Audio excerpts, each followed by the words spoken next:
Fala galera, meu nome é Felipe Labrada. Hoje eu vou falar sobre o jogo entre São Paulo e Racing, jogo no Morumbi, primeiro jogo das oitavas de finais da Libertadores, né? O São Paulo acabou por empatar por 1 a 1 com o Racing, o que é muito ruim pro São Paulo, porque o Racing agora tem o critério de desempate a seu favor, pode empatar por 0 a 0 lá em Avejaneda, né? No estádio deles, que vai passar de fase. O São Paulo abriu o placar com o Vitor Bueno e tomou empate pro Copete no último lance do primeiro tempo, né?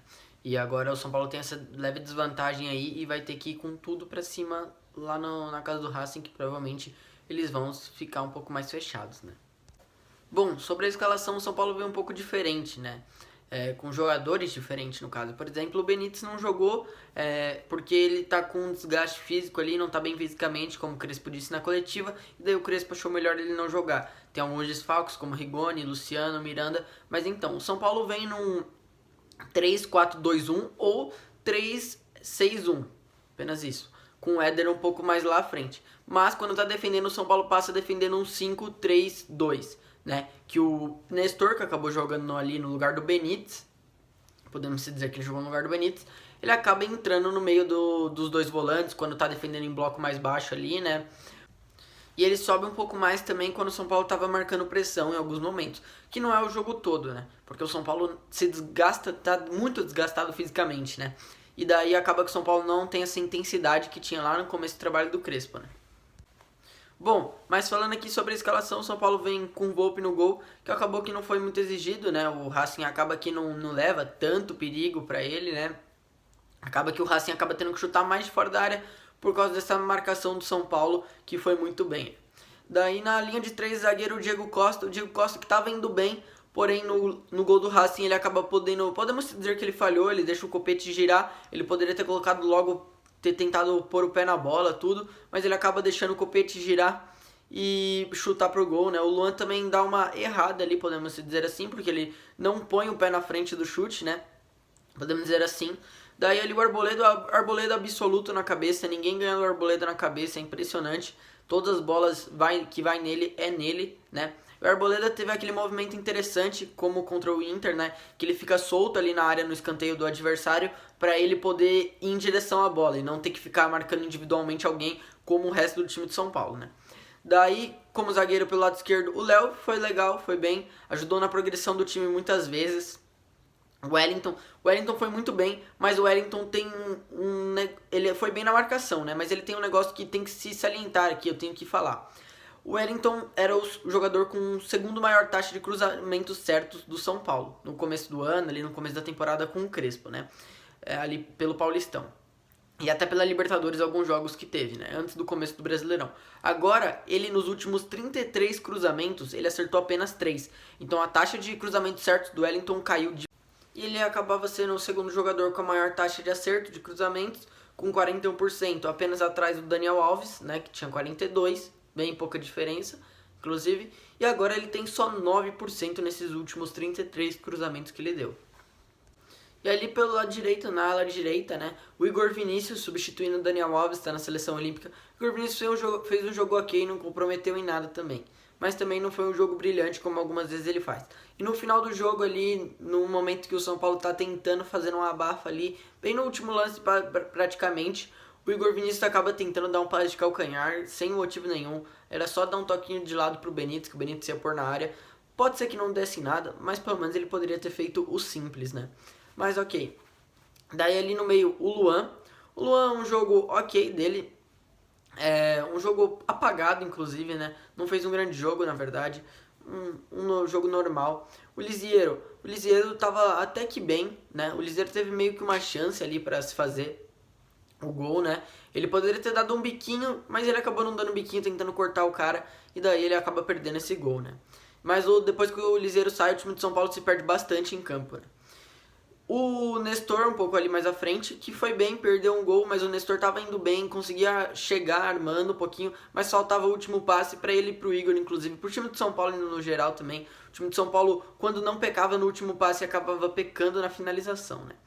E ali o Igor Gomes, que falta criatividade pro Igor geralmente. O Igor não consegue criar muitas chances, como ele criava antes como meio armador, né, lá na base, quando subiu. e acaba se destacando mais pela marcação que ele faz. O Éder lá saiu machucado, o Edu Afonso já informou hoje que o Éder já está cortado dos próximos jogos, não tem mais como, já está lesionado, constatou lesão. Entrou o Vitor Bueno que entrou, fez um gol, mas perdeu também gols demais e acaba que ele perde um gol que não pode se perder, que era o gol do 2-0, que era o gol que praticamente ia fazer o São Paulo sobressair em cima do Racing aqui e lá, né? Bom, sobre os pontos para destacar aqui, eu primeiro queria destacar a boa marcação do São Paulo. São Paulo marcando quando o Racing estava com a bola, óbvio, né? Marcando em um 5-3-2, né? Que o Nestor acabava entrando ali no meio do Lisiero e do Luan, ou ficando um pouquinho mais à frente também, dependendo de onde a bola estava. São Paulo estava com o bloco mais baixo, porque a bola estava um pouco mais no campo ofensivo, o Nestor descia e entrava no meio dos dois, senão ele ficava um pouco mais para frente. E o São Paulo conseguiu controlar bem. O Racing, olha aqui nesse indicativo aqui do SofaScore, no primeiro tempo, não conseguiu ficar tanto com a bola no campo de ataque. Inclusive o São Paulo acaba ficando com a bola mais no campo de ataque do que o Racing, só que o Racing tem a maior posse de bola e tem a posse de bola concentrada no meio de campo, né? Então o São Paulo conseguiu inibir isso, conseguiu inibir essas entradas pelo meio e pelas laterais também, com os dois alas se defendendo bem, conseguindo ir bem ali nas descidas do lateral do Racing, que é um forte do time do Racing. Inclusive o Racing acaba por perder um gol de uma jogada pela lateral, que o Mena chega entrando na área e cabeceia por cima do gol, que era um gol que ia dificultar muito a vida do São Paulo. E lá no primeiro jogo no jogo da fase de grupos, né? No jogo da fase de grupos que o São Paulo e o Racing se enfrentaram, o Racing faz um gol com o Mena desse mesmo jeito. Então o Racing é um time muito forte pela lateral. Inclusive também acertou bola na trave, em jogada oriunda pelo lado, tudo. E no jogo que o São Paulo tava com o time reserva, o Racing também, o time do Racing também faz um gol que a bola vem pela lateral, né? O cruzamento sai de lá e alguém cabeceia no meio da área, né? E assim como o São Paulo não deixava o Racing chegar pelos lados ou infiltrar pelo meio, né, não dava essas chances pro Racing, o Racing acabava tendo que arriscar de fora da área. E arriscou em dois momentos ali, inclusive no segundo tempo, quando o São Paulo ainda conseguia marcar um pouquinho. O Racing arrisca de fora da área, né, porque no segundo tempo o São Paulo acaba se desmontando, podemos dizer assim, muda a formação, muda tudo e acaba dando mais espaços. E o Racing tem que chutar de fora da área por não conseguir entrar na defesa do São Paulo, né. E diferente de outros jogos, inclusive desde o ano passado já, o São Paulo consegue contra-atacar, o São Paulo conseguia contra-atacar. Só que o São Paulo pecava no último passe, pecava na finalização, dependia. Momentos diferentes, às vezes o Wellington, por exemplo, quando rouba a bola, consegue ir, toca pro lado pro Vitor Bueno peca na finalização. Tem um lance que o Igor Gomes acaba errando o passe, né? E por aí vai, o Nestor erra a finalização. O Éder, em um momento, ele poderia ter chutado a bola no gol, poderia ter ido pra cima do gol, né, pra cima do goleiro ali, e daí ele acaba querendo pisar pro Nestor, que vai chegando, só que ele acaba escorregando, e o Luan consegue ainda chutar, só que acaba escorregando no chute, né. E daí o São Paulo vai pecando nisso, mas conseguiu contra-atacar, conseguiu fazer a transição ofensiva direito, coisa que tinha muita dificuldade nos outros jogos, e pode ser que isso se dê pela juventude que acabou jogando, né? Os meninos jogaram, então eles têm mais velocidade, conseguem fazer coisas que, por exemplo, o Vitor Bueno não consegue quando está jogando contra o Inter. O São Paulo poderia ter contra-atacado em alguns momentos, que o Inter estava exposto, mas o Vitor Bueno não conseguia pela sua velocidade, né? E sobre o próximo jogo, eu acredito que seja um jogo que o Racing venha mais para se defender, por ter essa chance, e aposte na transição ofensiva rápida, que é um contra-ataque, né?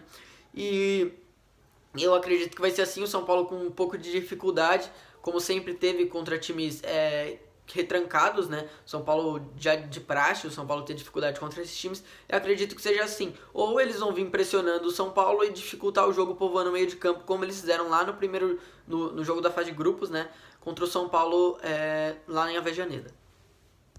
Mas é isso, valeu, falou e até mais.